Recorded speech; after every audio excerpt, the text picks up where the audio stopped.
ख़बर ॾींदासीं अव्हां खे कराची मां जिते साइट सुपर हाईवे थाणे जी हद में शकी जवाबदारनि खे गिरफ़्तार करण लाइ ओभर पुलिस सर्च ऑपरेशन कयो आहे। ऑपरेशन जे हवाले सां अव्हां खे अपडेट कयूं पिया। सर्च ऑपरेशन में पुलिस ऑफिसर्स ऐं औरत अहलकारनि हिस्सो वरितो आहे। तफ़सील मालूम कंदासीं। लाइन ते मौजूद आहे अब्दुल्ला सोलंकी। जी अब्दुल्ला, कहिड़ा तफ़सील आहिनि?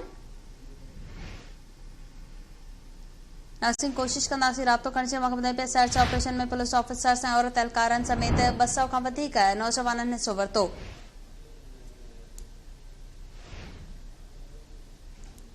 पुलिस जी वरी नफ़री इलाइक़े में ईंदड़ ऐं वेंदड़ रस्तनि खे सील करे छॾियो।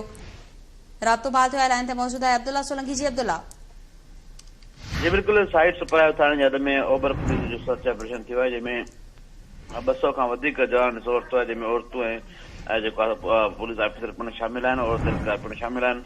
ऑपरेशन शकी माण्हुनि जी मौजूदगी जे इतला ते कयो आहे। तर्जुमान मूजिब पुलिस जी वरी नफ़री इलाइक़े जे दाख़िली ऐं ख़ारिजी रस्तनि खे सील करे जेको आहे घर घर धरती वरिती पई।